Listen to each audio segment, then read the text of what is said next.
What he said to me, not to me, in front of media, Borugadda Anil Kumar అని ఒక rowdy sheeter అన్నాడు. మీ మీద rowdy sheet ఉంది, ఎందుకు ఉంటుందండి? హైకోర్ట్ మీరు చట్టం తెలిసిన వ్యక్తి విజయసాతి గారు. ఇప్పుడు నేను ఒక అమ్మాయిని బందర్లో ఒక అమ్మాయిని అమానుషంగా చంపేశారని అన్నారు.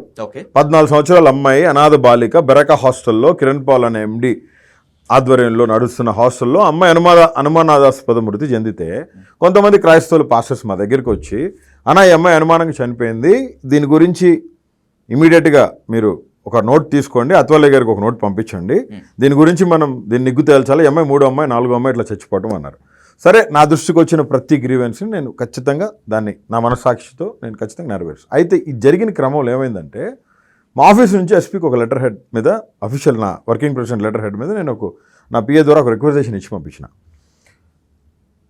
What is the conspiracy behind the screen, how it was happen, post mortem report uterus పట్టుకోకుండా, యూట్రస్ రిపోర్ట్ లేకుండా సస్పెక్టెడ్ డెత్ని మీరు ఎలా బాడీని అక్కడి నుంచి పంపించేస్తారు, పోస్ట్ మార్టం చేయకుండా ఎలా పంపించారు? బాడీని పంపించిన తర్వాత 14 సంవత్సరాల అమ్మాయిని హిందూ ధర్మశాస్త్ర ప్రకారం కానీ, క్రైస్తవ ధర్మశాస్త్ర ప్రకారం కానీ, ఏ ధర్మశాస్త్ర ప్రకారం కానీ పూడ్చిపెట్టాల చిన్న బిడ్డని, అమ్మాయిని తగలబెట్టారు. పొద్దున బాడీ పోస్ట్ మార్టం నుంచి సాయంత్రానికి దాన సంస్కారాలు అయిపోయినాయి. ఎందుకు? విట్నెస్ దొరకకుండా చేసేదాన్ని, సాక్ష్యాలు లేకుండా చేయడానికి. ఆ క్రమంలో ఉవ్వెత్తున యాజిటేషన్కి లేచినాం. అప్పుడు పనిచేస్తున్న SP Ravindra, IPS officer, conferred IPS, not direct IPS, conferred IPS, ఆయన హాస్టల్ అతనితో లాలుచిపడి ఏదో ట్రాన్సాక్షన్స్ జరిగి ఆ కేసుని నీరుగార్చే ప్రయత్నం చేస్తే, నేను తిరగబడి మొత్తం యాజిటేషన్ గందరగోళం చేస్తే, ఆల్మోస్ట్ సోషల్ మీడియా అదంతా భయంకరంగా ఉంది. ఆంధ్రప్రదేశ్ మొత్తం రిపబ్లికన్ పార్టీ శ్రేణులు బయటకు వచ్చి యాజిటేషన్ చేశారు. అప్పుడు ప్రభుత్వంలో ఉన్న ఆయనకి తెలిసి అది హాస్టల్ని హ్యాండ్ ఓవర్ చేసుకున్నారు. ఎవరు? గవర్నమెంట్.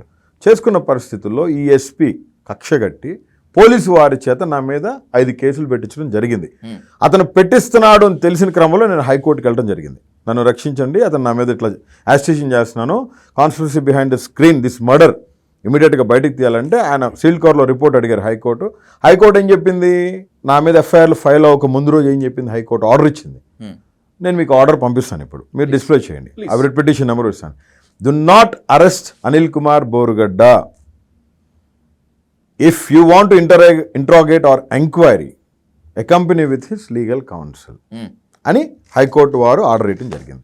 హైకోర్టు వారు ఆర్డర్ ఇచ్చిన 3వ రోజుకి ఢిల్లీ నుంచి హైదరాబాద్ వచ్చి నన్ను పోలీసు వాళ్ళు అక్కడి నుంచి తీసుకొచ్చి నన్ను, నా టీంని 15 రోజులు 5 కేసులు పెట్టి రిమాండ్కి ఇచ్చి నన్ను చేయడం జరిగింది.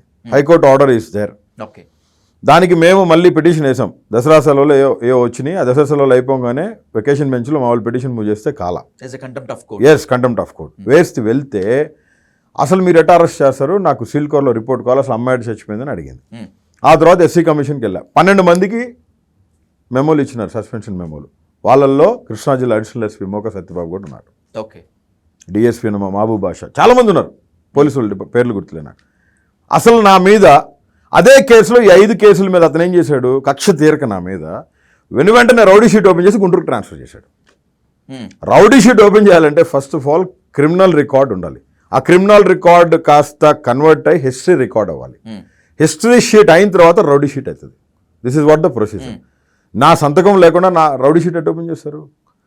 ఎగ్జిక్యూటివ్ మ్యాజిస్ట్రేట్ ఎవరు? కలెక్టర్ జిల్లాకి, ఆయనే కదా ప్రథమ పౌరుడు. ఆయనకి తెలియకుండా, ఆయన సంతకం లేకుండా, నా పేరెంట్స్కి తెలియకుండా, నా భార్య, నా నా నా నా ఇన్లాస్కి, అసలు మా ఇంటి కుటుంబ సభ్యులకు తెలియకుండా రౌడీ షీట్ ఎట్ ఓపెన్ చేస్తారు?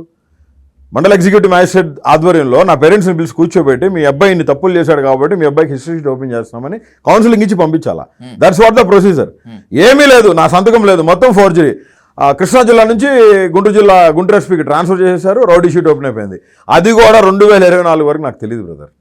2024లో ఆల్ ఆఫ్ సడన్గా రౌడీ షీట్ ఎట్ ఓపెన్ చేశారు. సోషల్ మీడియా కేసెస్లో నేను అరెస్ట్ అయితే క్రిమినల్ రికార్డ్ ఏం లేదు నా మీద. రౌడీ షీట్ ఎట్ ఓపెన్ అయిందంటే, ఈ రౌడీ షీట్ ఇప్పుడు ఓపెన్ అయింది కాదు, 2019లోనే ఓపెన్ చేసేసారు.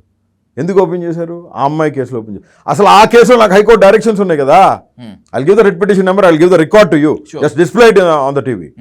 And how is it possible, ఎట్లా చేస్తారని చెప్పి సుప్రీంకోర్టు అడ్వకేట్, నా లీగల్ కౌన్సిల్ వచ్చి దాన్ని తీస్తే ఆయన ఏమన్నాడు, దీన్ని ఇప్పుడు వీళ్ళు వాడుతున్నారు.